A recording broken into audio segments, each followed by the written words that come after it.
Olá pessoal, sejam bem-vindos a mais um podcast aqui do Dados Críticos. Eu sou o Theory e hoje nós vamos para mais uma reunião do Clube do Livro para falar de um livro chamado Os Pilares da Terra, de Ken Follett. Um livro aí clássico de fantasia histórica. E tenho aqui comigo meus grandiosos e grandiosas amigas do Clube do Livro. Vou pedir para eles se apresentarem aí, começando pela ordem aqui da nossa reunião no Discord. Carol Canelas, tudo bem com você? Certo, boa noite Theory, boa noite pessoal, boa noite galera do chat. Tô empolgada para falar, nunca pensei que eu fosse gostar tanto de um livro que fala sobre política e religião. Polêmicas. Eu tava falando aqui mais cedo que eu nunca achei que eu fosse gostar tanto de um livro que fala sobre a construção de uma catedral. Sim. Também velho, tem isso. muito bom. Continuando aqui na ordem, Felipe Moura. Tudo bem, Felipe? Fala, Theory, pessoal aqui da bancada, chat. Bom, já falei que é meu livro favorito e eu nunca achei que eu fosse usar meus conhecimentos de engenheiro estrutural para justificar a construção e termos utilizados em um livro no Clube do Livro. Então é isso.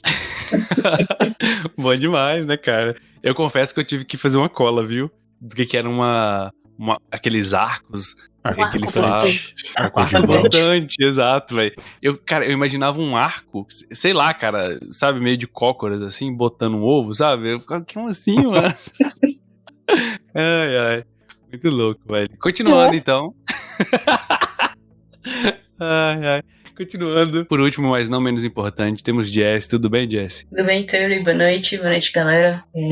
Cara, realmente, eu também não achei que eu fosse gostar tanto de um livro que falasse sobre tantas coisas diferentes, assim, política e religião e construção. E não achei que eu fosse gostar tanto de acompanhar um livro por audiolivro, porque eu não consegui ler o livro inteiro, né? Então eu recorri ao áudio e, cara, me prendeu muito esse livro. Muito bom. Muito bom. Galera, para iniciar a nossa reunião de hoje, vamos então começar falando um pouco sobre o autor, né? Algumas curiosidades ali sobre o Ken Follett, que é o autor desse livro aí, Os Pilares da Terra.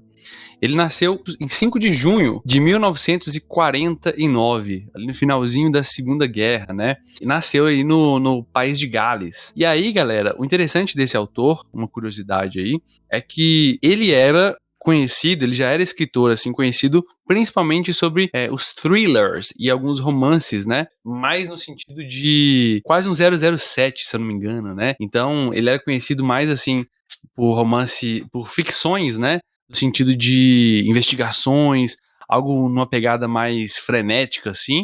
E do nada, ele lança um livro sobre a construção de uma catedral no meio da Idade Média, sabe?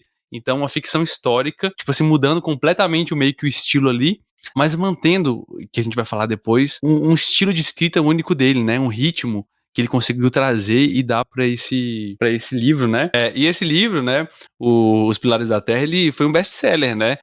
Apesar de ser um calhamaço, um livrão, assim, com muitas e muitas páginas, né? Aqui no Brasil, inclusive, ele foi vendido em 2 volumes na sua primeira edição, né? Então, de tão grande que era, mas mesmo assim alcançou o best-seller, né? Porque ele conseguiu fazer uma pesquisa muito bacana e uma ambientação muito legal para a Idade Média, assim, né? Assim, vale o alerta de que esse clube do livro, essa reunião, vai ter spoilers, tá? Não sei se você tá aqui, caso você se importe com isso, mas vai ter bastante spoilers. E esse é um livro também que tem muitos gatilhos, tá, galera? Porque ele trata de Idade Média. Então tem gatilhos e é pesadíssimo, assim, em relação à violência, infanticídio, né, violência sexual, várias outras coisas, fome, né, inanição, várias outras coisas ali, demonstrando, né, a crueldade mesmo, e que é essa questão da Idade Média. Vale falar um pouco, né, de quando foi lançado esse livro, né? Ele foi lançado em 1989, que ele foi lançado pela primeira vez, né? Um ano depois que eu nasci. Ah, é? Eu nasci em 88. Eu só queria comentar aqui, eu já li 3 livros dele, né? Eu li o Mundo Sem Fim, que é a continuação desse, mas eu li também um fantástico que chama Queda de Gigantes, que é da Primeira Guerra Mundial. Então, não é só medieval que ele faz, não. Ele faz vários períodos históricos também. São muito bons os outros livros. Bacana, né? E essa série, assim, esse é o primeiro, o Pilares da Terra, né? Ele é uma série de livros, né?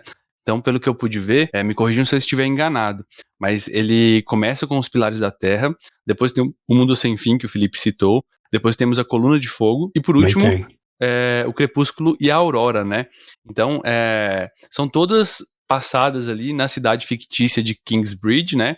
Que é uma cidade que a gente vê desde a construção dela e essa evolução ali, né? De tempos em tempos, de séculos em séculos, a gente vai vendo tudo isso passando e tudo isso acontecendo, né? Então, beleza, galera. Dito isso, então, vamos adentrar aqui um pouco, seguindo o nosso pequeno roteiro que fizemos, de falar um pouco do contexto histórico, né? De onde tanto do autor que escreveu, quanto do contexto histórico onde a obra se passa, né?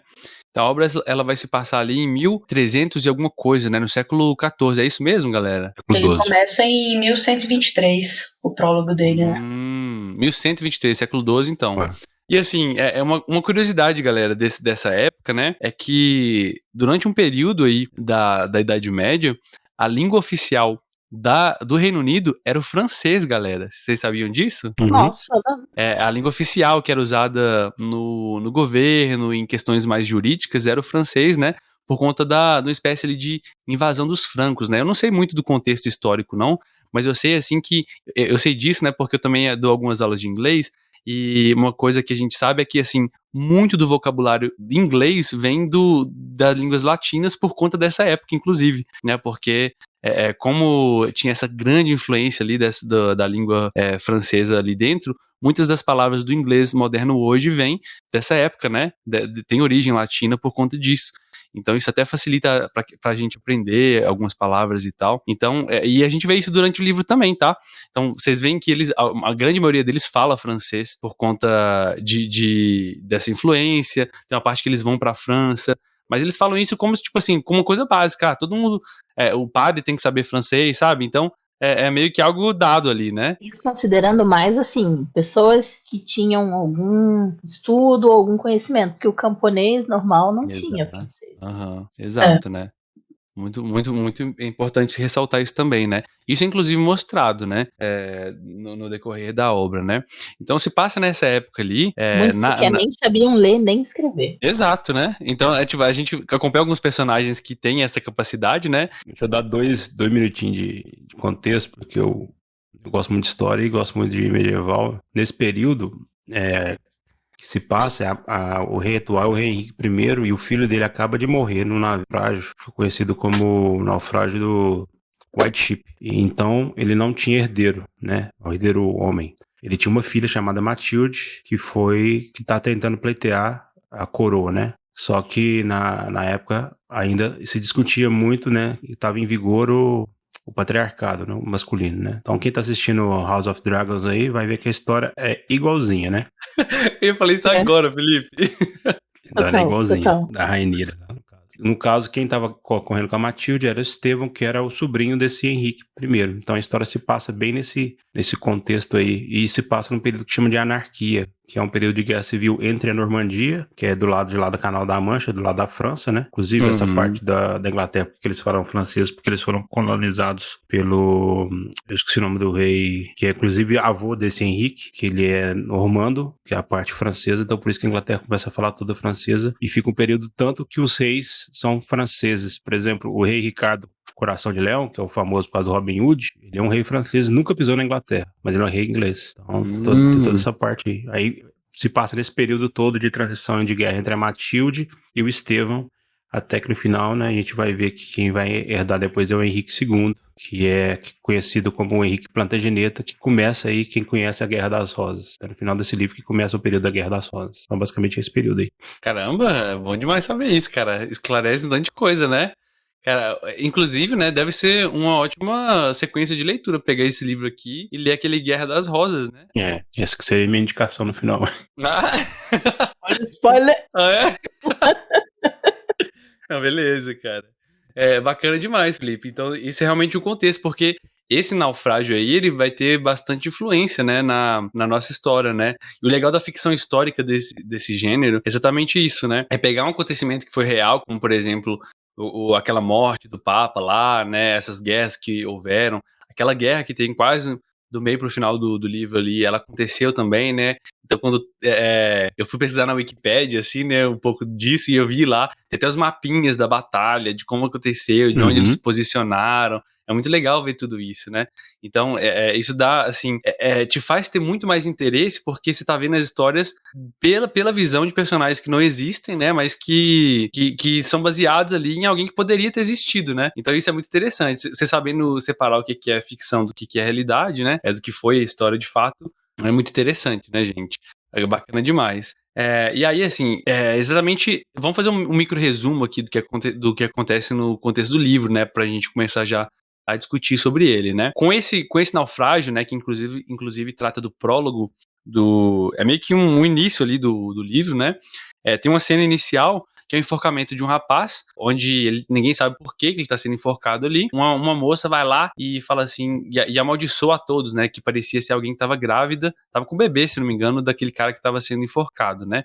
Tava grávida ainda. Tava grávida, né? Uhum. E ela meio que é tida como uma bruxa ali que amaldiçoa todo mundo. Então essa é a cena inicial pra já começar chutando a porta assim de voadora, né, velho? Já você começa fala, com o pé na porta. Que isso? Aí do nada ele corta e já começa a contar a cena de um pedreiro.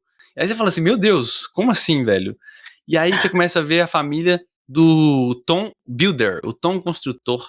Cara, e você começa a ver que ele tem 2 filhos, um menino e uma menina, e do nada, ele tinha também a esposa dele, né? Caramba, você decorou tudo, hein? Eu gravo os nomes. Pra alguma coisa tem que servir. Velho, gravou o nome da esposa do Bob. Tá sempre o Bob. Então a gente começa a ver, né, que assim, ele tem o sonho de um dia ser um mestre construtor, mas ele fica construindo muros e ele quer construir uma coisa grande, principalmente a catedral, que é o sonho de vida dele, né?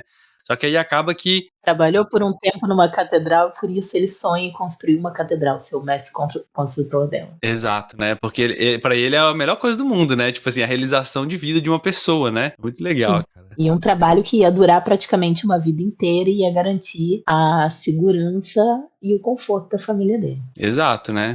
Porque construir uma catedral era o único jeito do construtor, né? Do artista, no caso, que era meio que misturado ali, pedreiro, artista, construtor, de construir coisas, usar criatividade, né? Porque o restante seria casas padrões, né? Então a única coisa que tinha diferente era igrejas, né? Até quem fala isso também é o menino que a gente vai conhecer depois, que é o nome dele, o Jack. Fala bastante de Jack Jackson. Jack Jackson. É isso aí. E aí, assim, ele até... exatamente essa cena que introduz, né? Ele tentando construir uma muralha, mas a gente já vai ser introduzida a como é que funciona a questão política ali, né? Então ele estava construindo o que seria a casa de uma família nobre, um casal que iria se casar, né? Um casal nobre, mas de repente o casamento é cancelado porque a menina rejeitou. E aí, aquele... Cara, deixa eu só dar um parênteses. Cara, nenhuma ponta desse livro ele fica deixando solta, cara. Até essa coisa que você acha que é inútil, que você fala assim, meu Deus, um casal cancelou o casamento. Você vai pegar isso depois, lá na frente, né, cara? Cara, escreve bem, velho. Escreve bem, gostei. Tudo tem um desdobramento que vira... Às vezes é uma coisa pequena que vira uma coisa significante e às vezes é uma coisa importante que vira um negócio gigantesco. Exato. Mais lá pra frente tem uma coisa que o Jack faz que, enfim, vira um negócio gigantesco. Exato, né? E aí, assim, ele meio que fica sem emprego, né? Porque ele não tá achando ali, e a gente começa a ver ele e a família dele andando, cara, em busca de emprego, passando por cidades, e a gente vai vendo uma ambientação incrível, né, de cidades, pessoas passando fome, como era difícil conseguir emprego, a dificuldade de se viver, realmente, assim, não tinha, a gente pensa em cidades no jeito que é hoje, mas, cara, era basicamente o tanto de gente amontoada, do jeito mais assim, não sei como é que dava certo, né? E assim, morria gente pra caramba, criança principalmente, né? E aí eles passando fome, até que um dia eles são roubados, cara. Uma cena cruelzíssima por ladrões que, tipo assim, batem na criança, fogem com o porquinho deles, que era tudo que eles tinham de dinheiro, assim. E assim, é simplesmente isso, eles fogem com o porco e é isso. Eles ficam à mercê, né? Passando fome e tal. Nesse caminho, nesse roubo, eles são ajudados por uma mulher e uma criança que viviam na floresta, né? Então, a Ellen e o Jack. É isso, que são personagens importantes depois, né, pra gente também. Eles continuam morrendo de fome ali, e a Agnes, ela tava grávida nesse momento, enquanto eles estão indo de um lado pro outro. Então era difícil ficar andando por aí, né, grávida, e ele não conseguia, ele ficava se culpando, né, o Tom Construtor, por não conseguir dar um sustento pra família e tal. eles tentam, cara, confrontar o ladrão, sabe? Eles até conseguem, mas o cara já tinha gastado o dinheiro todo. Cara, é muito cruel isso Muito tudo. angustiante. Não é? É muito angustiante, cara. E aí tem uma cena que, cara, foi essa cena que, cara, eu não aguentei, cara. A Agnes começa a ter o filho no meio da floresta, eles têm o filho ali, só que, tipo assim, o parto, ele tem que fazer o próprio parto, a criança nasce, alerta de gatilho aqui, tá, galera? E aí, assim, a criança nasce, só que a Agnes acaba morrendo. E aí, tipo assim, você fala, beleza, assim, a gente pensa, ele vai levar a criança, ele vai cuidar dela. A cena super triste, sabe? Dela dando um adeus, as crianças chorando, ajudando no parto ali. E do nada ele fala assim, deixa a criança aí também, porque a gente não vai conseguir cuidar dela, porque a gente não tem como dar comida. Cara, eu falei, que isso, velho? Como Vai assim, se não? afastando e a criança tá chorando no fundo. Caramba, mano, eu comecei a arrepiar, cara. Eu tava ouvindo o audiolivro nessa parte, né? Eu falei, que isso, velho? Eu voltei assim pra escutar de novo. Eu falei, meu Deus, não é possível que isso tá acontecendo. Ele não vai deixar de fato, não, sabe? E ele deixa. E aí, tipo assim, lá na frente ele começa a se corroer por isso, né? Ele fica, meu Deus, eu deixei a criança. Ele volta. E quando ele volta, não tem nada lá. A criança sumiu. E ele fica assim, meu Deus, lobos comeram a criança. Meu Deus, e agora? Eu sou um nada, né? E tipo assim, as crianças, filho dele, crianças, cara, vendo aquilo também, cara, é muito, muito tenso, gente, muito tenso. Isso aí, assim, é muito pesado mesmo, assim, sabe? Mas Angustiante. eu acho que, assim, o jeito que ele não coloca, pelo menos essa parte, assim, você percebe que é um pouco diferente daquilo que a gente viu no Lovecraft, sabe? Ele não coloca isso pra chocar, pra ser cabulosão, né? Mas é tipo assim, sei lá, eu pelo menos senti isso, galera. Eu senti que ele coloca pra mostrar a realidade como é que era. Tipo assim, Contexto, né? exato, Sim. o cara tinha conflitos ali, ele não queria fazer aquilo de jeito nenhum, né? Mas, nossa, é muito cruel, cara, é muito cruel. As pessoas na Idade Média tinham muitos filhos e muitas famílias não tinham como sustentar todos. Então, muitos era uma prática comum. Inclusive, a igreja começou a condenar no começo e depois teve que fazer vista grossa, porque todo mundo começava a praticar, né? Nos casos dos plebeus, não os nobres, né? Uhum. Então, Não, tipo... e tinha mais também, né? Muitas crianças morriam e eles falam sobre isso, né? Que a Agnes tinha perdido uma criança na gravidez, tinha uma que tinha vivido só 2 anos, e então era comum, pelas condições, ou terem muitas crianças e perderem muitas crianças. Como Uhum. também era comum a prática de entregar um dos filhos para a igreja. E assim, deixa eu até dar um contexto aqui, né? Muita gente fala assim, na Idade Média se vivia até só 30 anos, até 20 anos. Só que, galera, a expectativa de vida que a gente tem da Idade Média, ela era jogada muito pra baixo por causa da natalidade infantil. Então, as pessoas viviam até 60, 70 anos. Isso era comum, tá? Tinha gente que vivia. A questão é que morria tanta criança, mas tanta criança nova, né, por, sei lá, por verme, por qualquer outra coisa, né, doenças que hoje, assim, a gente tem tratamento, tem cura, vacina, né, e assim, foram erradicadas, e que na época simplesmente morriam, né, a pessoa tinha 10 filhos pra ter, tipo assim, sobrar 2, sabe? Então era muito alta a taxa de mortalidade infantil, e isso fazia com que a expectativa de vida descesse lá embaixo. Então a gente tem essa impressão de que 30 anos era idoso na Idade Média, mas não, era 30 anos mesmo, tá? É só que a expectativa de vida que era baixa por conta dessa soma no geral, sabe? Sim, morria-se de fome, de frio, Exato. O Jovem Nerd fala uma parada que é interessante. Quantas vezes na vida você tomou antibiótico? Quantas vezes você já morreu na Idade Média? Exato. Nossa. É isso mesmo. Pesadíssimo. Pesadíssimo e muito real. Toda aquela dor de garganta que você tem, que você vai no médico e tem que tomar uma amoxicilina, então você morreu. Caramba, é muito cruel, Dava né, uma cara? febre ferrada e você morria. Nossa, coisa boba, assim, pisou num prego, infeccionou, foi de Drake e Josh. É isso, velho. Nossa.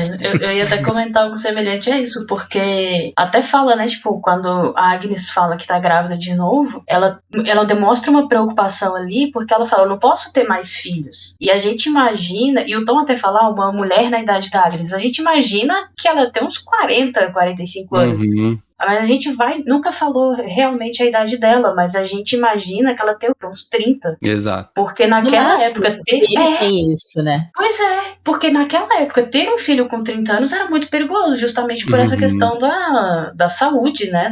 Da medicina da época. Não tinha uma. Exato. Nossa, gente, é outra realidade, assim, né? E eu acho que ele conseguiu. A gente vai falar de um pouco de ambientação depois, né? Já falando aqui também, mas ele conseguiu trazer isso muito bem, né? Eu vou tentar fazer um resumo mais rápido, pulando bastante coisa, senão a gente vai ficar aqui a noite inteira, tá? Pula pro próximo núcleo, então. Então, é tipo assim, aí o que acontece? Ela morre, né? E aí a gente conhece outro dos meus personagens prediletos ali, que é o o Prior Philip, né? A gente conhece a história de vida dele, sendo criado, né, desde pequeno por um padre, porque a família dele foi morta numa guerra, né? O pai e a mãe.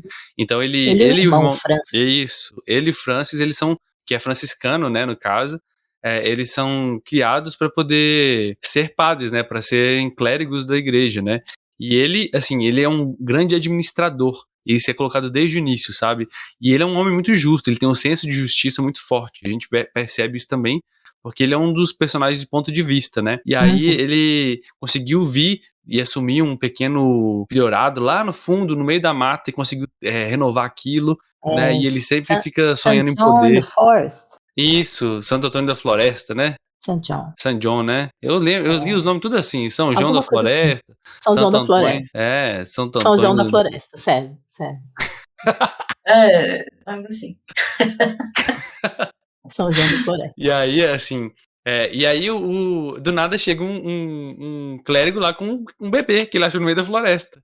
A gente descobre que era o filho do Tom. Do Tom. Isso. É o Francis E aí- que leva a criança. Que ele Isso, encontra né? no O irmão caminho dele, quando né? ele tá indo para o monastério lá. Que eles são monges, né?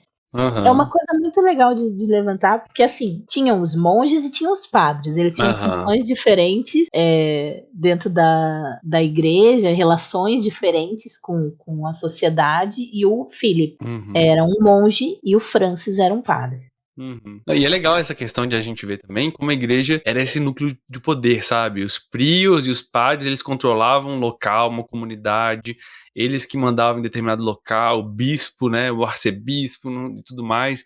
Então, assim, esse próprio desejo de ascensão ao poder, sabe? Eu quero ser o prior de tal lugar porque eu vou poder controlar esse lugar, sabe? Então, a gente vê essa força da igreja católica aí. E percebam, gente, a gente tá falando de algo ali na Inglaterra, tá? Onde, tipo assim, existia, não nessa época até a igreja foi bem forte, mas assim, é um lugar muito longe, assim, que a igreja conseguiu, encontrou bastante resistência, né, em período histórico, né? Então você vê que, assim, o poder da igreja católica na política do mundo, né? E aí, acaba que, né, acontece que o Philip, ele acaba se tornando prior de uma cidadezinha, de uma vila, na verdade, chama Kingsbridge, né? E isso acontece num jogo político, assim, o bispo acabou de morrer, ele ajuda um cara que era o arcediago ali, que era meio que o subbispo, né? Quase tipo isso ali, né? O vice-bispo, sei lá. É um cara meio abaixo ali do bispo, o ajudante do bispo. Ele ajuda o cara fala assim: se você me indicar, eu te indico pra ser prior. Aí ele indica o cara e isso foi. Como é que ele chama mesmo? Wallen? Wallen Bigod. Wallen. Wallen Bigode, é isso. Caramba, velho. É o Bigode. Cara, eu odeio esse cara, velho. Vou falar que eu odeio esse. Ele é só uma Nossa, das pessoas que eu odeio nesse livro. Nossa, mano, que cara Ele só não é O pior, meu assim, personagem né? mais odiado porque existe o William. Exatamente. Também. Eu odeio o William por outros motivos. O Waller eu gosto bastante dele, do personagem, né? Não obviamente das ações. Acho que ele é um personagem muito forte. E É bem construído, né? Representa muito o que era o poder em ascensão da Igreja Católica. Porque ali a Igreja Católica, ela tava meio que no início, tipo assim, já tinha quase erradicado a cultura celta, né? Mas ainda tinha. Tanto que o pessoal ficou muito com medo quando a mãe do Jack roga a praga, né? Corta a cabeça das coisas lá e faz a parada. Ainda tinha um pouco de cultura celta pelo menos na população. Aí a igreja Ela é também vista como bruxa, né? Exato, velho. É muito louco a gente pensar exatamente isso, né? Ele usa, né, maquina ali, e você vê, parece, cara, o jeito que o autor escreve, parece que o Waller, ele tá sempre 2 passos à frente, sabe? Ele é aquele cara que tá sempre pensando e maquinando tudo, ele nunca tem um ato em vão. E como a gente não tá dentro da cabeça dele, toda vez que ele faz uma atitude, você fica pensando, cara, o que ele tá querendo, sabe? O que ele tá fazendo? Chamando esse filho da mãe. Não é? O que ele tá querendo, esse cara, velho? E aí, assim, acaba que o Philip, ele se sente usado, né, pelo Waller, mas ele fala assim, pelo menos foi por um bom motivo, porque se eu não tivesse me tornado prior, uma pessoa pior teria se tornado, e ele vira meio que inimigo, sabe? Do Bispo Waller ali, que é o cara que tá logo acima dele. Então, tipo assim, ele vira inimigo do cara que poderia ajudá-lo, né? Caraca, a vida dele. Exato, né? O Philip também tem seus tons de cinza, né? Ele não é um santo. Exato, exatamente. A questão principal do Philip, eu acho que é o orgulho. Porque ele fica querendo fazer o humildão lá, mas no fim ele tem. E não tô julgando, eu acho que ele tava certo em ser orgulhoso do que ele tinha construído e do que ele tava fazendo. Mas às vezes o orgulho dele levava ele longe demais. E sempre motivado pela questão da fé. Os acordos que ele fez, né? O autor foi muito feliz nisso. Parece, principalmente pro leitor, que ele tem boas intenções e só boas intenções, mas todos os acordos que ele fez, ele lucrou. O acordo com a Lyanna, com a questão da lã, o acordo com a pedreira, então todos eles saiu ganhando. Então, tipo assim, o que o Warlord é maquiavélico no sentido de os fins justificam os meios, ele é um pouco mais político, mas eles são, pra mim, personagens, sabe, yin yang. Pra mim, os dois ali. Então, ficam bem se completam, bem legais. Exato, cara. E assim, o legal, cara, é exatamente isso, cara. Essa construção, vamos abordar um pouco disso, né? Do jeito que ele constrói os personagens, colocando defeitos e qualidades. Alguns têm muito mais defeitos, né? Alguns eu nem consigo ver qualidades ali. Mas você consegue ver meio a construção do motivo, sabe? Não é um defeito infundado. Ele tá ali, aquele vício, vamos colocar assim, né? Por um valor do personagem que você vê sendo construído, né? Então esse orgulho aí do Philip, ele tem um motivo, né? Você vê desde da gênese de quem é esse personagem, de como ele viu os pais morrerem, de como ele era teimoso também quando ele era mais jovem, né? Muito legal isso. Sim, é muito legal. E aí, e assim... Pode falar. Não, até de, tipo assim, no início, quando pega ali no início a forma como ele dirigia o primeiro mosteiro e o tanto que mostra bem não sei se é a palavra certa, mas tipo assim, o punho de ferro, sabe, com que ele administrava a igreja, com aquela disciplina, o mosteiro, né, isso, e isso ele conduz a vida dele desse jeito, quando ele vai para o outro mosteiro, ele continua também. E ele conduz a aldeia nesse mesmo rigor, sabe? E é como se ele esperasse esse mesmo rigor de todo mundo. E sei lá. E é legal, Jesse, muito legal você ter falado isso, que quase no finalzinho, quando ele já tá mais rico, a gente percebe que, tipo, o quarto dele agora tem um tapete, né? E, tipo assim, pra ele já é um negócio, caramba, o cara tá ostentando, né? Ele mesmo faz um comentário sobre isso, porque ele conhece alguém também da igreja, alguém importante, que não dorme num quarto luxuoso, assim, alguém muito mais importante do que ele, e ele se sente envergonhado por ter esse monte de luxo, né? Exato, nossa, muito legal, gente.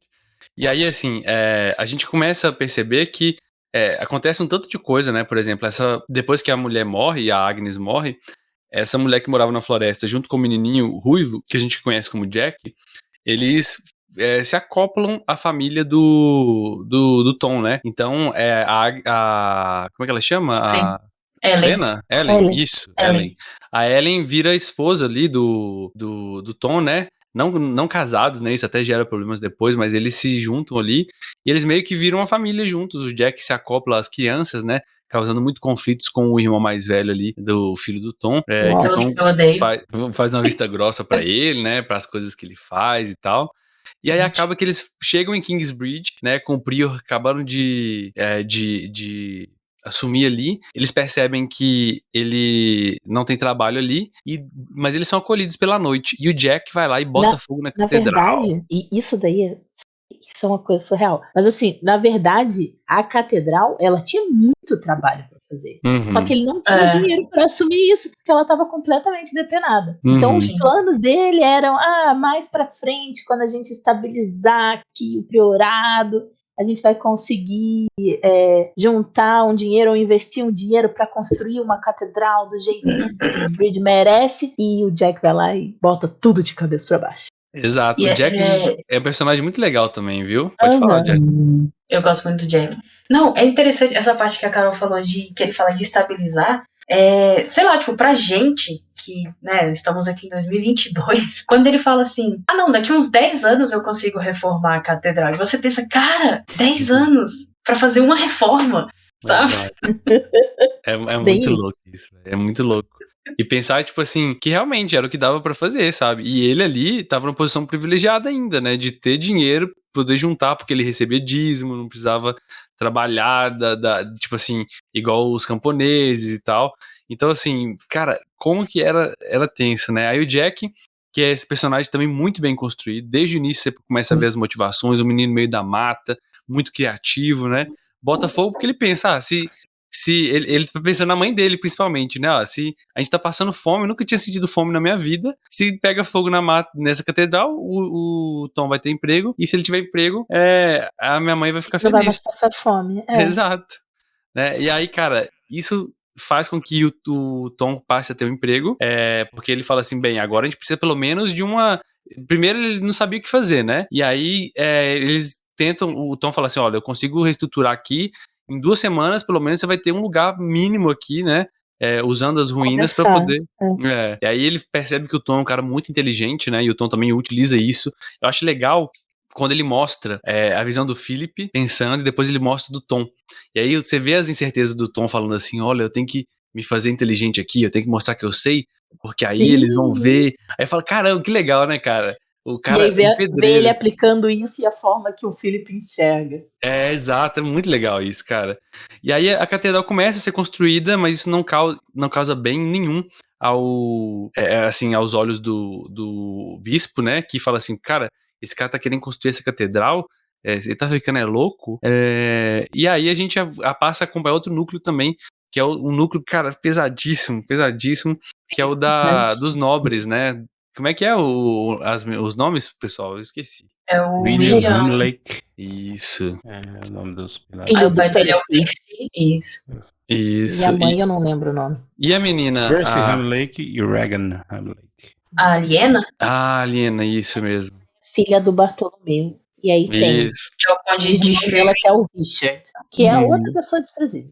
Exatamente. Nossa, é muita trama, gente. Nossa, você vê que eu tô no micro resumo. Que isso? Vou tentar resumir mais ainda, gente. Pera aí. Vamos lá. Caramba, senão vai ficar. Que empolga, gente, tipo, falando, nesse sabe? Exato, é. complicado. Dá pra fazer um micro resumo falando só se for, tipo, o que liga uma coisa na outra, né? Aí dá, mas... Mas não dá pra entrar em detalhes, os detalhes que são onde estão o ouro, assim, dessa obra, né, cara? Pois Porque, é. basicamente, assim, tem 2 famílias nobres, que foi aquela família que causou a perda do emprego do Tom, né? O pai dessa família ali, que tem um condado ali, ele fala que ele perdeu a esposa dele, né? E ele fala assim que a filha dele vai poder escolher o casamento, algo que não era comum, quem seria o marido. E ela rejeita esse William, que é de uma família muito mais cruel, assim, né? A gente começa a perceber que eles são muito... querem poder, querem tudo e tudo mais. E eles, cara... Eles querem ascender, né? Eles querem ascender Exato. porque o pai é um cavaleiro e ele é só filho de cavaleiro e o Isso. Bartolomeu é um conde. Então ele ia casar o filho dele com a filha do conde e ele ia conseguir talvez no futuro o título. Exato. E aí a gente começa a ver assim, que eles começam a tramar, né? Eles acabam conseguindo, né? Matar toda a família, depois de muitas tramas ali, matar toda a família do condado ali, e ficam só os filhos, né, do conde ali, e o mordomo vivendo naquela fortaleza vazia.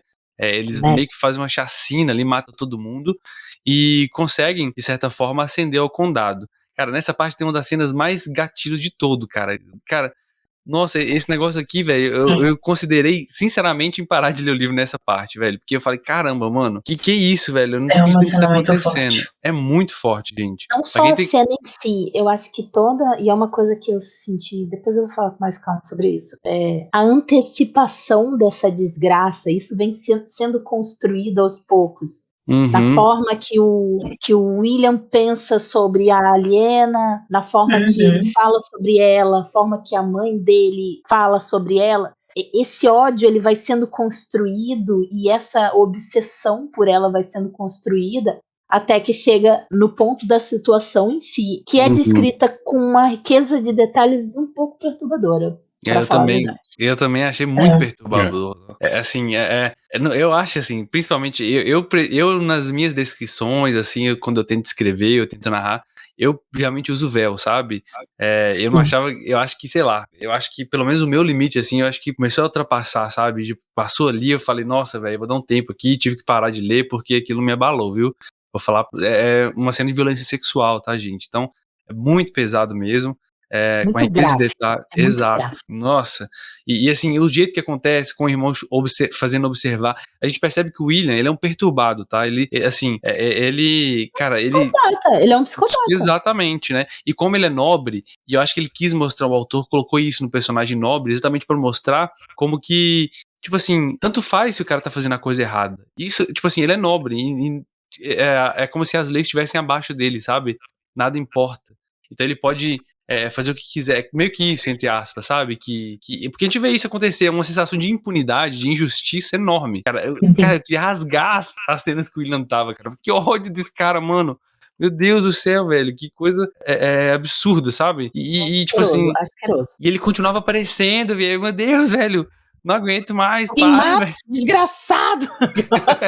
Não é Ele não isso, morre. Nossa, Se mano. a cena fosse uma cena só dessa e acabasse, só pra mostrar isso aqui é a Idade Média, eu acho que ela seria bastante escrota. Mas acho que ela faz um papel muito importante pra personagem, pra personagem ter aquilo ali. Tanto que tem um desfecho final, né, do trama até com o irmão, né, que volta uma cena parecida. Então eu acho que a sim. cena... Ela é forte, mas ela é importante pra personagem em si, não só até pela crítica social. Tem quantos Williams tem no dia de hoje aí, travestido de terno e de coisinha debaixo de uma conduta social que a gente tem hoje, mas que se dentro de casa é uma outra parada. Nossa, exatamente, cara. Também. Nossa, verdade, cara. E no final é verdade, isso é fechado depois, né? Com o próprio irmão dela se vingando, né, por isso, com outra pessoa, no caso, né? Mas assim, cara, a marca, você vê que fica, cara, é um negócio que fica pra sempre na personagem da Liena, né? É isso, assim... Fica na forma que ela se relaciona com as pessoas, com ela mesma, e também na forma que o Richard se relaciona, que é o irmão dela, porque aquilo nela ficou uma marca, um trauma, e nele ficou uma marca física, porque, né, o cara arranca um pedaço da orelha dele enquanto ele tá assistindo, né? Eu gosto muito do Richard, mano. Não sei se alguém falou que não curtia muito. Eu não gostei dele, não. Achei ele meio chato. Eu gosto dele. Eu acho que ele tem muito nível. Tipo assim, ele é um cara, um filho do nobre. Então, ele é um playboyzinho no sentido de... então, ele sempre tem do bom do melhor. Não aprendeu a viver. Você ficou debaixo da saia da irmã o tempo todo.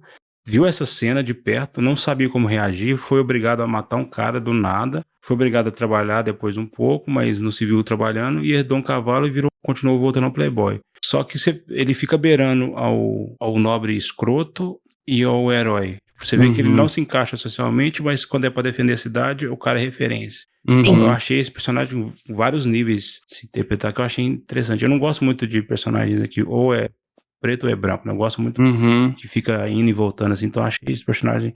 Isso é uma coisa maravilhosa. Não sou uma pessoa pra me sentar e conversar, não, né? Tomar uma cerveja com o William, não. Não, mas pra entender como o personagem, assim, pelo menos pra mim que tá estudando essas paradas, eu achei interessante. Pô, a construção da Liena, cara, eu acho essa personagem maravilhosa, gente, que, tipo assim, tudo que ela faz depois, sabe? Tipo assim, a construção dela cara, você consegue sentir a dor dela, daquilo, sabe? né? Exato, você sente a dor dela, tipo assim, cara, ela tentando buscar ajuda em todo lugar e não conseguindo, ir na cadeia, e quando ela ali... Desesperador. Nossa, mano. E aí quando ela vê o Philip, que é o primeiro cara que estende a mão, e você não sabe que é o Philip até, tipo assim, depois da cena, sabe? E aí você fala assim, caralho, é o Philip que tá ajudando ela, cara, o primeiro cara que estendeu a mão. Mas também ele, é um ato de bondade, mas ao mesmo tempo, como o Felipe disse, ele também tava lucrando com aquilo, né? Beneficiou com isso. Sim. Cara, então, olha que louco, cara, que nível de profundidade, cara, que nível de tipo assim, de amarrar as coisas, sabe? Pegar uma coisa ali, assim, a impressão que eu tenho é que esse autor, ele escreveu essa história e voltou e foi reescrevendo ela várias vezes, sabe? Até as coisas ficarem exatamente amarradinhas mesmo, né? Porque não tem como você escrever uma coisa desse jeito do nada, assim, numa sentada só, sabe? É impossível, velho. Impossível mesmo. Eu acho que eu tava até comentando aqui em casa que, tipo, acho que esse é uma das principais coisas que faz esse livro ser tão bom, porque ele vai construindo cada personagem de um jeito muito legal. A gente fala que, eu não gosto do William. Realmente, eu não gosto mesmo. Mas ele, como personagem, é um personagem muito bem construído. Sim, né? Sim. Poxa, eu não gosto do Bispo. Eu não gosto do Bispo, mas, cara, é um personagem que você vê, ele se encaixa muito bem no papel que ele faz ali. Uhum. E a gente vai conhecendo os personagens, a gente vai conhecendo também, por exemplo, a gente conhece o Tom Construtor inicialmente como um personagem muito bom, e a gente vai conhecendo ele aos poucos e vai descobrindo os defeitos que ele tem, e às vezes, eu não sei se vocês pensaram isso, mas às vezes eu tive um pouquinho de raiva do Tom também. Eu também, nossa, Então, mano. e essa construção do Como não personagem é ter muito raiva legal. dele com a passada de mão que ele dá no passada de pano que ele dá pro inferno do filho dele? Pro Alfred. Alfred, né? Nossa, Alfred. Alfred. Pois é, então, tipo, a construção dos personagens desse livro é muito boa. Não tem um personagem que você fale, nossa, esse personagem aqui, sei lá, eu não consigo lembrar, pelo menos, de Cara, um que não até foi a... tão bem Jesse, construído. sabe o que é legal? Até a irmã do Alfred, eu até esqueci o nome dela, que é uma personagem completamente A Martha. coadjuvante. A Marta. Completamente coadjuvante, ela tem um motivo pra ser desse jeito, sabe? É. Então é um negócio Sim. muito foda, cara. Muito, muito bem feito, Eu velho. não curti Muito bem... muito o personagem William, não. Eu achei ele sem motivação nenhuma. William Hamlake? É. Cara, ele é um psicopata, Felipe. Ele Pois é. é, ele é mal por ser mal, entendeu? Sim. Aham. Não, porque ele veio de uma família de gente que também tem esse tipo de atitude. A mãe Uhum. dele é asquerosa. E Mas assim, a mãe tinha um objetivo, né? Que é se acender a casa, deixar o negócio da família. Ele não tinha objetivo Acender nenhum. às custas de qualquer coisa. Então ela criou ele dessa forma. uhum. É tipo, Sabe? mas ele ficou sem, depois que a porta do pai, ele ficou sem objetivo. Tipo assim, meu objetivo é foder Kingsbridge. Então, mas, ô, Felipe, eu acho que, assim, esse é um personagem que ele justifica isso um pouco nessa insanidade, sabe? Ele até coloca essa coisa, tipo assim, ele só sente prazer quando ele tá machucando os outros, sabe? Então ele tenta colocar essa motivação exatamente o mal pelo mal, assim, né? E aí eu acho que ele coloca o mal pelo mal exatamente nesse personagem porque ele cumpre a função de ser nobre. Você não vê ele colocando o mal pelo mal num personagem que é camponês, sabe? Que seria podado. Ele coloca o mal pelo mal em alguém que poderia fazer literalmente qualquer coisa que quisesse, porque é nobre. Então, assim... O outro filho do Tom Cruise, ele é quase mal pelo mal. O Alfred. Também, depois que o pai Eu morre. acho que tem uma questão. Depois que o pai morre, sim. Mas tem uma questão na formação dele que eu acho muito interessante, porque ele era um jovem que estava começando a vida dele, acompanhando o pai no trabalho, fazendo coisas pequenas, quando a vida deu aquela guinada bizarra, estavam morrendo de fome, passando dificuldade, a mãe morre, e aí ele se vê às voltas com uma outra família, sem ter tido tempo de processar a perda que ele teve, e o pai dele acaba sendo omisso, e ele vai assumindo isso, do tipo, eu posso fazer o que eu quiser, porque meu pai não vai me julgar por isso, não vai brigar comigo, não vai me castigar, e isso ele levou pra vida adulta. E tem a comparação com o Jack, né? Tipo assim, essa comparação o tempo inteiro que leva até pra vida adulta, né? O próprio fato dele depois ir ficar com a Lyanna, né? É pra, tipo, meio que uma vingança com o Jack por tudo. É aquela comparação, aquela briga deles durante a infância, né? Então o Alfred, ele tem, pra mim, ele é bem construído. Tem estudo, acaba se tornando ali um profissional bom, e tem essa coisa com o Jack, tirar a coisa do Jack, então ele tem um objetivo claro. Uhum. O outro, pra mim, que ficou meio avulso, tipo assim, eu preciso pra mim, tá? Eu preciso de um vilão pra fazer a Lyanna crescer, sair do lugar comum e ascender depois. Tipo assim, eu senti isso. Eu preciso de algum vilão pra ser uma parte mecânica dos planos do Bigode e tal. Eu acho que ele poderia ser um pouquinho melhor trabalhado. Eu acho que é o único personagem que eu não curti. No final você vê isso mesmo, é um esvaziamento dele, né? Tipo assim, o Bigode usando ele só como Ele é um peão, né? peão, né? Um peão. Exatamente, né? Ele é Exatamente. literalmente um peão. Desculpa, ele é um peão desde quando o pai estava vivo, né? Porque desde quando eles tramaram contra o Bartolomeu, ele é o peão desde ali, sabe? E eles encontram a motivação da rejeição da Lyanna.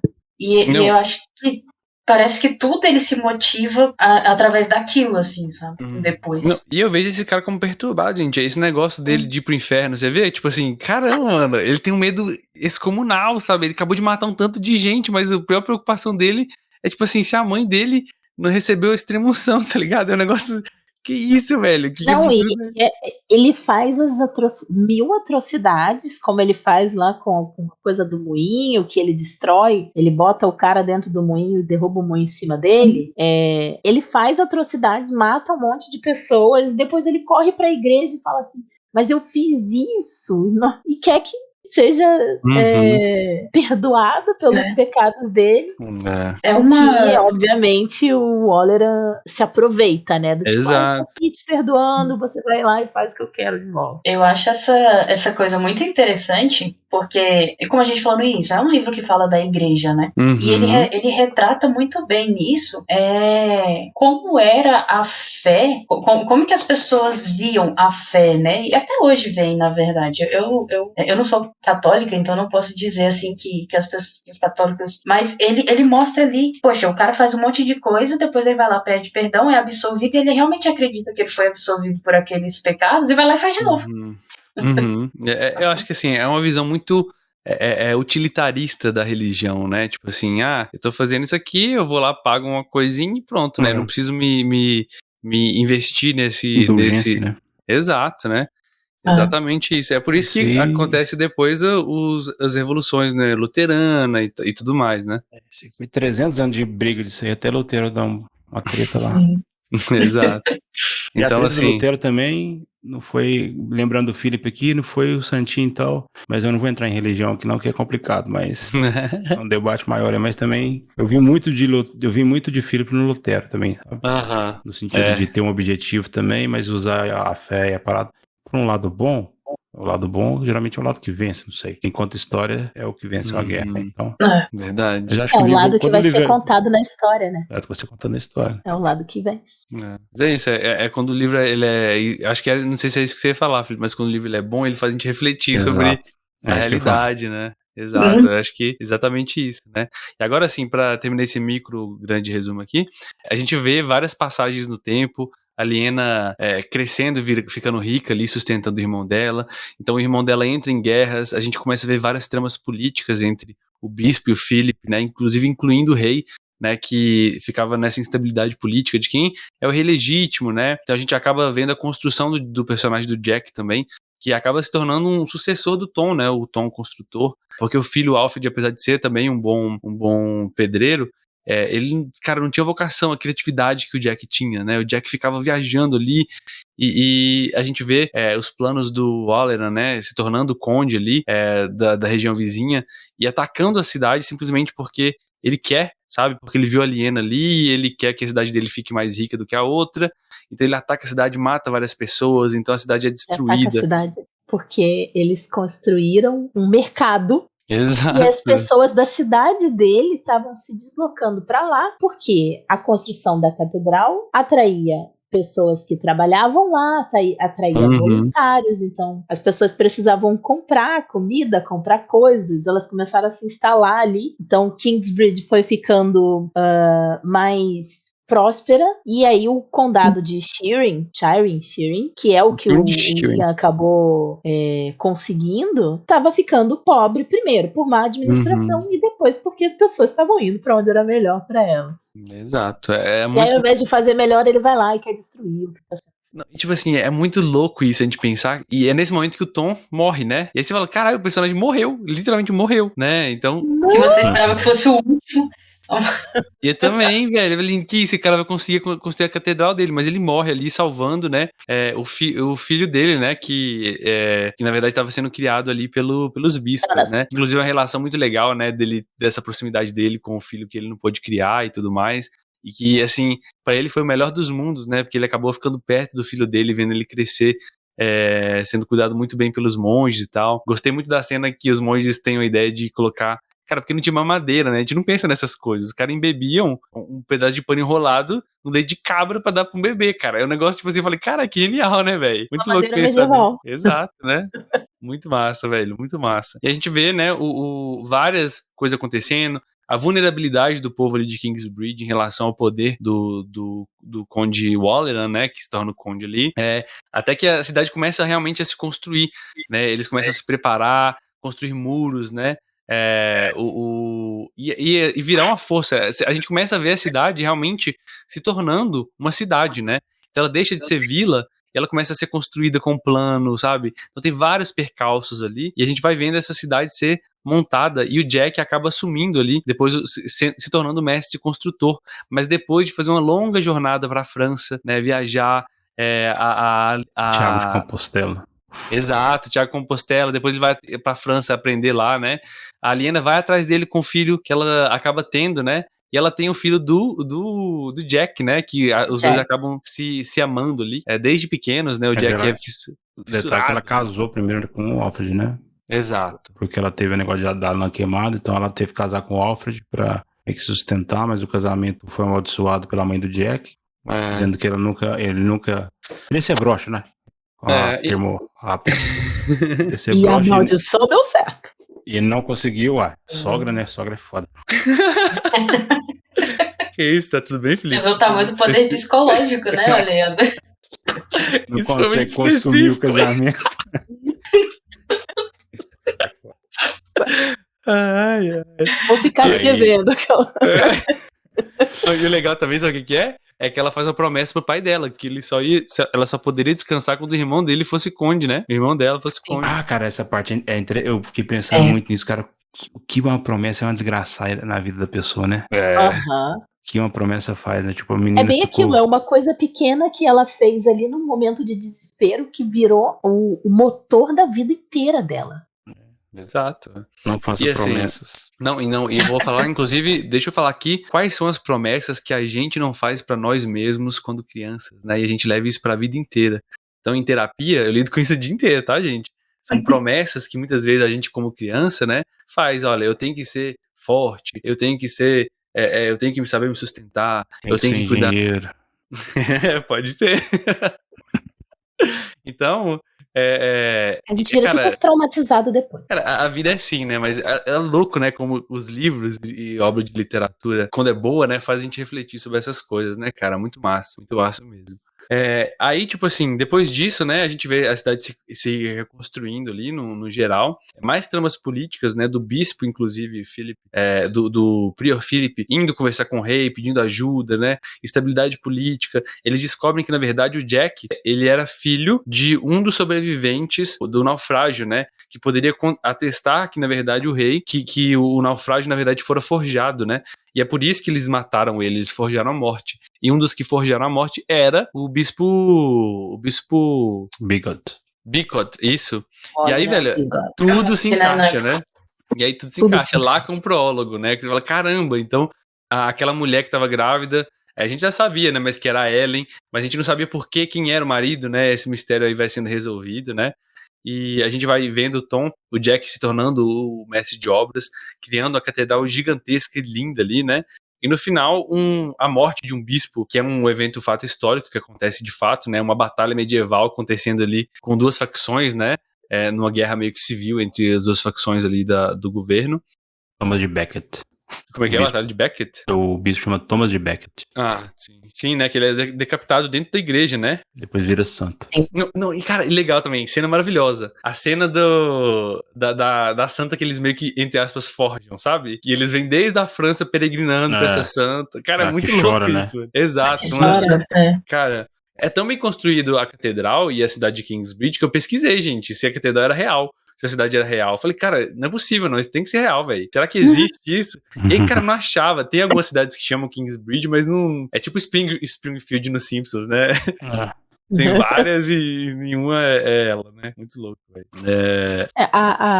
Teve uma coisa que você falou ali da questão da Aliena com o Jack.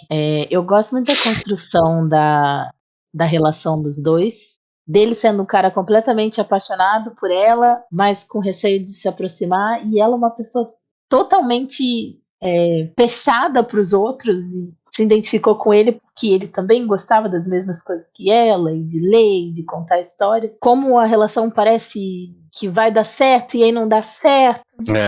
Um monte de desgraça que acontece. Ela perde tudo que ela tinha, e aí, para não desistir da promessa que ela fez pro pai, ela se casa com o Alfred porque ele prometeu que daria condições pro Richard continuar sendo um cavaleiro. Então ela se coloca nessa situação que ela não queria, que todo mundo disse pra ela que ela ia ser infeliz, pela promessa que ela fez pro pai dela. E quando ela se liberta disso e decide, não, eu vou atrás do Jack, que se dane, bota a criança no braço e vai. Inclusive, essa viagem é bem angustiante. Você pensa, ela não vai encontrar ele. Ela não vai encontrar ele. Ela vai encontrar ele com outro. Velho. Aquela parte. Toda a Europa. É verdade, né, cara? E você vê, tipo assim, como o Jack é um cara. Putz, eu gostei demais desse personagem, velho. Ele é um cara muito criativo, ele consegue. Ele tem seus defeitos, né? Lógico, né? E isso é que torna Volt. ele mais. É o quê? Que Volt. É o que Volt. Cara, exatamente. Cara, eu vi o que Volt ali, Felipe. Caramba, é verdade, Que velho. meu Deus do céu. Não Ele é tinha visto essa ruivo, relação, não. ele é Caramba, velho. ruivo, ele é menestrel. Vamos lá. O ator, ele tanto parece que Volt que eles fizeram um fan-filme, né, do Nome do Vento, e usaram as cenas da série desse livro, né, dessa série, desse filme, do ator lá, que eu sei o nome dele, como que Volt. Então, por isso que eu faço essa relação direta. Nossa, mano, mas é verdade. Faz sentido pra É muito caramba. Volt. Muito que Volt. Caramba, acho que é por isso. Caramba, velho. Verdade, o que Volt aí. Cabeças explodindo. É, muito massa. E aí, assim, no final, galera, a gente acaba descobrindo ali, né, vendo a trama política, o Prior Philip se tornando bispo, né, de fato ali, cara. Cara, isso pra mim fecha o livro de um jeito magnânimo, né, muito bom. Gostei demais do jeito que ele foi encerrado, né, deixando pontas abertas, né, a cidade, tipo assim, se estabeleceu, mas e aí, né, o bispo Allen ainda tava por aí, não tava? Ele ficou à solta, não ficou? Ele virou o bispo Bigot, na verdade, mendigo, né? né? Tanto que ele vai na igreja lá revelar tudo pro Jack, tudo que aconteceu e tal, né? Ah, Quem verdade. faz isso é o Remigius, que era o vice-prior. O Remes denuncia, né? Mas depois os detalhes, o Bigode, ele na igreja, ele vai lá vestido de mendigo e conta. Tipo assim, a cena eu achei uma cena meio tipo assim, precisa acabar o livro. Uhum. Mas depois ele vai lá e conta. Tipo assim, eu achei meio esquisito Eu tenho o pra mim Wallace fazer isso. que quem conta era o Remigius, que eles encontraram só na desgraça e ele decidiu virar um cara humilde depois de velho. Não, sim, o Hamilton faz isso também, mas aí ele denuncia, né, naquele julgamento do Philip, porque estava achando que o Philip era o pai do Jonathan. Do Jonathan. E E é maravilhoso que todo mundo acha absurda essa suposição, porque o cara. O Philip? Até a mulher começa a rir. Esse daqui não faz isso, não, gente. Não faz isso, não. A mulher fala, mais fácil eu virar católico do que o Philip mexer com isso. A Ellen, né? Uhum. Verdade. E o que é o final que tem o William? Eu esqueci. Ele morre. Ele tava na verdade. luta lá com o Thomas de Becket lá, depois ele morre enforcado. Ele Verdade. morre enforcado e, assim, é uma cena muito perturbadora também, mas que, por favor, não me analise, eu achei muito satisfatório. Por favor, não me analise. Eu achei muito satisfatório, muito bem merecido. Desculpa aí. Eu acho que é justificado essa satisfação, sabe? Faz a gente se sentir satisfeito com isso. E isso é perturbador, inclusive. A gente perceber que a gente fica satisfeito de ver que ele morreu e que ele morreu sofrendo. Paradoxo da intolerância. A gente não pode ser tolerante com intolerância, não, cara. Esses caras aí, nazista, fascista. Fascista. Fogo racista. É isso aí. E aí, assim, acho que a gente foi costurando, né? Enquanto a gente foi falando aqui sobre os aspectos, né? Falando de ambientação, né? A gente acabou falando de várias coisas. Na minha opinião, assim, a ambientação desse livro é incrível, cara. A pesquisa que esse cara fez, você percebe que, assim, foi muito bem feita, né? Apesar dele ter uma liberdade poética ali em alguns momentos, né? Cara, pra mim foi muito bem feita, né? A construção de personagem, né? Eu acho que ele sabe, a gente percebe essa troca de personagens, esse ritmo dos romances, né? Das espécies de romances de investigação, né? Então, tipo assim, você percebe que o cara, ele consegue dar um ritmo mesmo que a história não seja, sei lá, de ação, sabe? Então ele vai pra um, vai pra outro, o que tá acontecendo? Ele faz uma revelação, troca de personagem, você fala, meu Deus, e agora, velho? O que vai acontecer? Eu tenho um ritmo muito massa, velho, muito massa mesmo, né?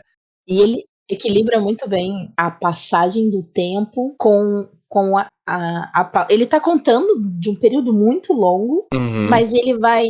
Por alguns momentos ele passa reto daquilo, em outros momentos ele para, como se botasse uma lupa ali. Vamos olhar no detalhe essa merda que acontece aqui nesse núcleo. E aí ele afasta, fala, sei lá, passaram-se 5, 6 anos, aconteceu isso e aquilo, fala por alto, e depois ele volta no foco. Então não fica cansativo, você sente que aquilo vem em ondas, né? É uma calmaria rapidinha ali, e de repente, ai meu Deus, socorro, montanha-russa. Montanha-russa. Sabe o que eu acho, Carol? É que é tipo assim, sabe, não sei se vocês têm essa experiência de ler mangá ou assistir anime, quando o Felipe provavelmente tem, né? Muito. Quando tem os time skips e você fica curioso pra saber como que o personagem tá depois desse tempo, sabe, que passou, como ele evoluiu.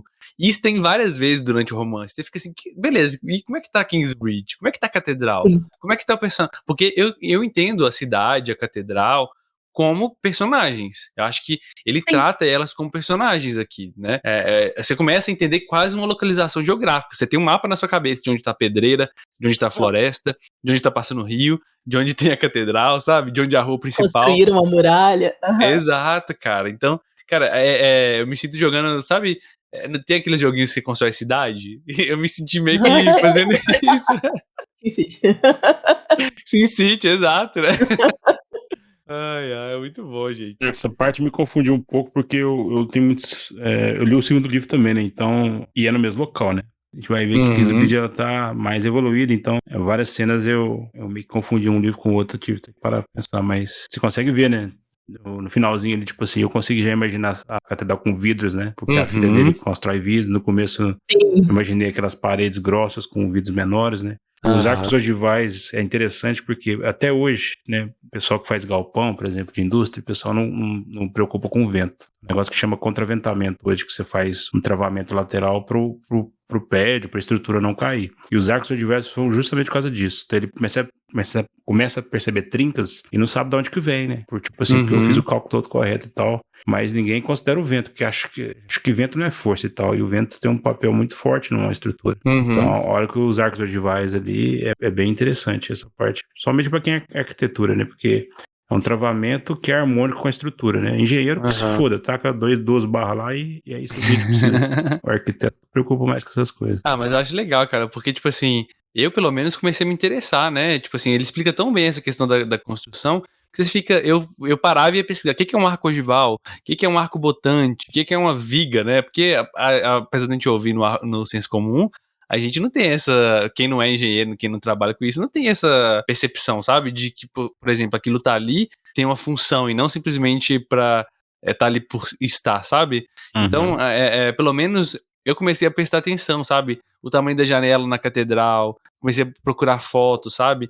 Então, eu acho que esse é o poder, né, da fantasia histórica, né? De te colocar em contato com algo que você antes simplesmente não percebia, sabe? Isso é muito legal, cara. Muito legal mesmo. Uma coisa interessante também que a gente vai ver, não sei se vocês já leram o livro físico, né? The Physician. Inclusive tem até o filme também. Ainda não. Quando ele vai para Santiago de Compostela, ele tem contato ali com o pessoal, com os turcos, né? Pessoal árabe. E eles que manteram muito conhecimento da Grécia, né? Principalmente a filosofia e Platão foi para lá primeiro. Então esses arcos, essa arquitetura, ela veio de lá. Foi até para a França, né? Porque ela passou pelo Marrocos ali, subiu, né, na Gália ali, que hoje é Portugal e tal, e chegou na Espanha, né? Então tem muita influência disso lá. Tipo, aí que tá o período histórico que começa a ter influência muito por causa das cruzadas. As cruzadas também serviram muito para isso, né? Tanto para condimento de tempero, mas como para trazer coisas da Arábia para a cultura de cá. Exato, né? Os próprios números que a gente usa, a matemática como um todo, a gente, cara, é porque a gente vive numa cultura muito eurocêntrica, né? E é assim, a gente como colonizados culturalmente ali por esse eurocentrismo, a gente tende a ver como se, tipo assim, a Europa fosse o centro de tudo, né? Sendo que, na verdade, exato, sendo que, na verdade, existiram diversos conhecimentos muito mais avançados, né? Inclusive aqui na América Latina, com os maias, com os incas, na África no geral, e principalmente os árabes, cara. Os caras, os maiores cientistas, e você passa a ver isso, assim, dessa época, os caras calcularam, descobriram que a Terra era redonda usando um pedaço de pau, há milhares de anos atrás, velho. E tem gente hoje ainda falando que a Terra é plana. Então, tipo assim, velho, você vê o nível da parada, né, velho? Não, eles conseguiram calcular com um grau de precisão o raio de giração da Terra. Exato, coisa mano. Assim, bem absurda. É absurdo, velho, absurdo demais. Pensar que, tipo assim, velho, cara, eu sem calculadora, cara, não sei nem se eu consigo fazer conta de divisão mais aqui, manualmente, velho. Os caras não tinha energia elétrica. Não comentar essas É foda, velho. É muito louco isso, cara. É muito louco você pensar. Tipo assim, acho que às vezes a gente olha pro passado, assim, e a gente subestima demais, sabe? O pessoal da Idade Média, o pessoal da Idade Antiga, inclusive, né? O pessoal que da Idade da Pedra. Como se, tipo assim, cara, eram seres humanos, cara, e eles tinham inteligência do jeito que a gente tem da mesma forma, sabe? Sim. Então, muito louco pensar nisso. É lógico que tinha preconceito, tinha outros problemas e muitas outras coisas, mas muito legal pensar nisso. O que essa Cara, galera conseguiu construir com, sei lá, 1/10 de recurso que a gente tem hoje Uhum. é incrível. Não, pra vocês terem noção, a gente não consegue fazer concreto hoje de forma durável e de resistência como Roma fazia. A gente não sabe como faz hoje, porque a gente perdeu o conhecimento. Tanto que você vê, né, a muralha de Adriano ainda em pé, você vê os aquedutos lá. E hoje a gente não consegue. Hoje a gente vai fazer e vai cair e vai estar lá. Tipo, fora outras coisas, como a pirâmide, né? Não vou nem entrar nesse detalhe, porque a gente ainda nem sabe, mas Roma tá um pouco mais perto da gente, né? Então... inclusive, a gente devia mandar o Tom Construtor para Espanha para ver se alguém finaliza a Catedral da Sagrada Família, porque tá difícil. Deve estar uns 300 anos sendo construída. Diz que é 2024, vamos ver. Isso é marketing, pô. Diz 2024, eu, assim, sem querer usar nenhum tipo de selo de babaca aqui hoje, mas eu já fui à Espanha, eu vi a Catedral da Sagrada Família de perto, é um negócio impressionante, mas eu era criança quando eu fui.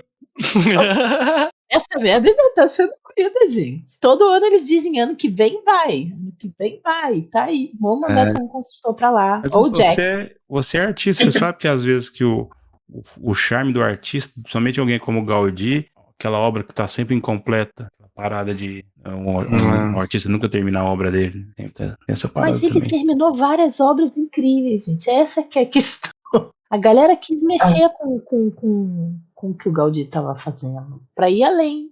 Mas talvez na incompletude é que mora a completude. Fica aí Fica a aí filosofia. Reflexão de palavras jogadas aleatoriamente. Fica aí a reflexão, a filosofia.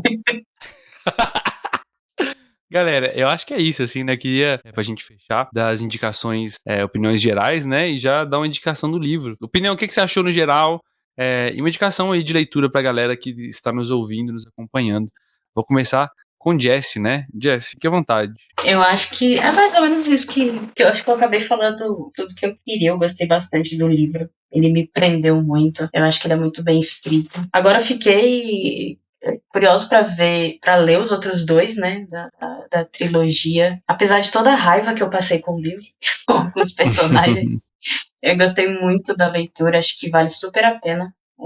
Não se assustem com o tamanho do livro, gente, ele é muito bom. Quando você vê, já tá passando da metade dele já, basicamente isso. Indicação, eu não tô conseguindo ler muitos livros além dos livros do Clube do Livro, mas eu vou indicar um que eu comentei do meu Instagram recentemente, que eu acho que eu não indiquei ele aqui ainda, que é o Amoras, do Emicida. Não tem nada a ver, de novo, com o livro discutido, mas ele é muito legal. Ele é escrito meio que em forma de quadrinho. Ele é curtinho, vale muito a pena ler ele, enfim. Obrigado, viu, Jess, pela sua participação, como sempre. Obrigado pelas suas contribuições. Tamo aí, brigadão. Eu que agradeço. Sempre um prazer estar aqui. Continuando, então, Felipe. Fique à vontade, meu querido. Bom, eu vou indicar, acho que esse gênero que a gente leu aqui, né, de histórico, acho que tem 3 nomes pilares de referência. Um, o que a gente leu, que é Follett. O outro, que é o que até a Carol indicou no mês passado, que é o Bernard Cornwell. São estilos um pouco diferentes, mas são bons. E o terceiro nome é o Kun Ingno. O nome dele é difícil de falar. Iguden, que ele escreveu, né, somente o Imperador de Roma, que eu acho que é o mais conhecido com ele, Genghis Khan. Ele lançou um livro tem um mês, que é de Dustin, que conta também a história da parte da Inglaterra, mas o que eu vou indicar é sobre a Guerra das Rosas, que eu falei, que é o período que vai começar junto com a Guerra dos 100 Anos, que é o próximo livro da trilogia aí. Se você gosta de Game of Thrones, se você gosta de intriga política medieval, é uma tetralogia, mas são livros menores do que esse aqui. São livros de 300 páginas, então, somando tudo, dá um livro desse aqui, né? São livros um pouco mais diretos, eles são um pouco mais voltados para a história, não tem um desenvolvimento de personagens assim, tão profundos, mas se você quer conhecer um pouco da história com personagens fictícios, assim, é um bom livro. São 4 livros aí, eu tô mandando o primeiro, que se vocês gostarem aí, tem os outros tudo na Amazon aí. Beleza, mandei aí. Sua opinião geral sobre o livro, Felipe, você quer falar mais alguma coisa? Algum detalhe? Cara, o livro é um livro referência pra mim aí, igual eu falei, eu vim pro RPG porque eu amo Idade Média. Eu não idolatro a Idade Média, porque é uma idade merda, mas eu amo a importância que ela teve. Muitas vezes ela é meio julgada até pelos historiadores. E esse livro me deu uma ideia exatamente que seria uma vila medieval que está em ascensão. Então, como o Vitório falou, a gente vê a Kingsbridge crescendo. Então, foi ele que me fez querer procurar um pouco mais, e querendo ou não, foi ele que me fez querer conseguir chegar no RPG. Eu cheguei por um motivo específico, um pouco diferente, mas então eu tenho um carinho muito especial por esse livro, por esse autor também, que eu já li outras coisas. É um livro, sei lá, referências aí, e com exceção daquela parte do William que eu critiquei, eu acho que o livro, pra mim, acho que ele é intocável, o restante. Então, recomendo demais, né, lerem, se vocês gostaram do papo aí. Muito bom. Obrigado novamente você também, Felipe, pela sua participação, pelas suas Nós. contribuições. Carol! Assim, complementando o que a Jess disse e o Felipe disse também, é um baita livro, a narrativa dele é muito fluida, né? Você não se sente entediado com algum ponto, ele passa por cima de algumas coisas menores e ele aumenta outras coisas que são importantes destacar para o crescimento dos personagens e desenvolvimento da história. É maravilhoso. Eu não li o livro, eu ouvi em audiobook, a narração maravilhosa também. Algumas coisas me perturbaram bastante, a gente já falou sobre algumas delas. Eu até tinha levantado a questão de como ele é gráfico nas descrições, não só das violências, como de algumas outras coisas também, e às vezes é desconfortável, mas é uma coisa que está dentro do contexto da história, faz parte da criação daquele mundo, para que a gente entenda aquilo, para que a gente sinta e viva aquilo junto com os personagens. É um pouco perturbador às vezes, mas faz parte da experiência incrível que é esse livro. Eu adorei, apesar do desespero que foi para eu conseguir terminar de ouvir e ler dentro do prazo. Eu quero só, para fechar, falar a citação que eu marquei aqui do livro, antes de indicar, porque a citação tem tudo a ver com a história em geral. É uma fala do prior Philip. Não seria fácil, mas se todas as coisas fossem fáceis, o homem não precisaria da ajuda de Deus. É o que norteia toda a história. Nossa. É verdade. Caramba, Carol, verdade. É o prior Philip que fala. E Muito a minha massa. indicação, só para fechar, eu já falei demais, a minha indicação é um livro que também fala sobre o processo de construção de um templo. Peço desculpas já antecipadamente por estar sendo repetitiva no autor, mas vou indicar Bernard Cornwell, mais uma vez, com o livro Stonehenge. É uma questão completamente diferente, né? Uma construção completamente diferente. Mas ele conta a história, tenta remontar a história da construção do Stonehenge com base em boatos e contos sobre o propósito das pedras. E Bernard Cornwell é maravilhoso. Meu segundo autor favorito. Super recomendo. Para quem gostou dos Pilares da Terra, eu acho que vai curtir bastante o Core. Eu me interessei bastante, viu? Bastante mesmo. Carol, novamente, obrigado pela sua participação, obrigado pelas suas contribuições, sempre maravilhosas. E obrigado a todo mundo, né, que tá nos acompanhando aí. Vou fechar aqui também, falando minha opinião geral, que eu recomendo demais esse livro aqui. Realmente, o tamanho dele pode assustar, né? Mas se você gosta de RPG, se você gosta de história, se você gosta de política no geral, né? Dessas intrigas políticas e tal, eu acho que esse é um livro que não é difícil de você ler, assim, tendo essas ressalvas que todo mundo já fez, esses gatilhos importantes, né? Levando em conta que, tipo assim, apesar de ser ficção histórica e ter pontos históricos, é ficção também, né?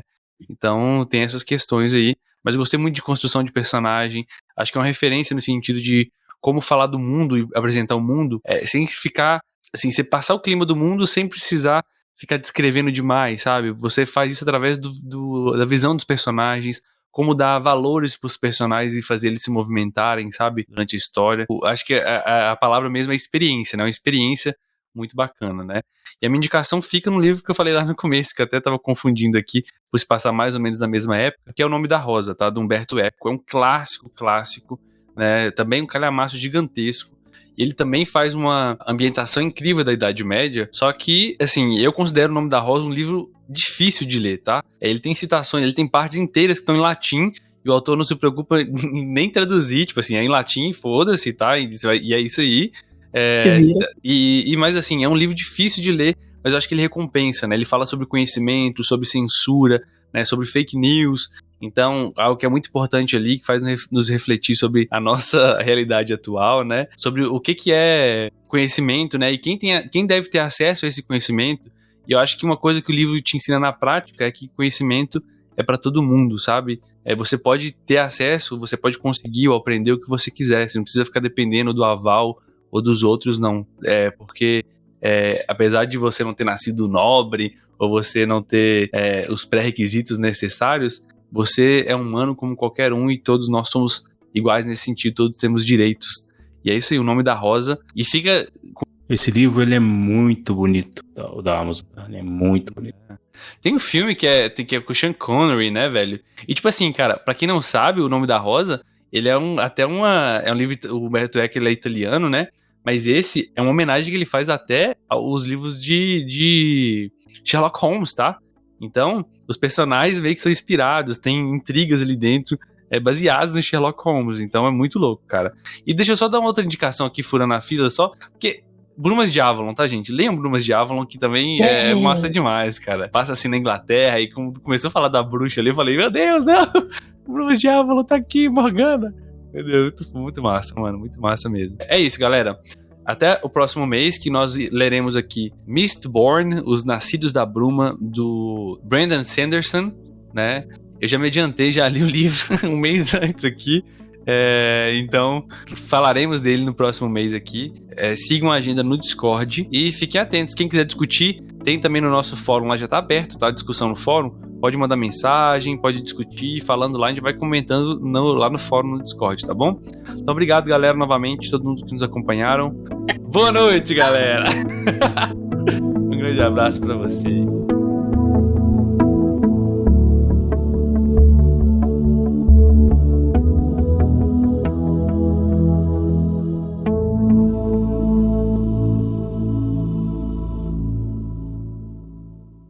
Este podcast foi editado pelo Dados Críticos.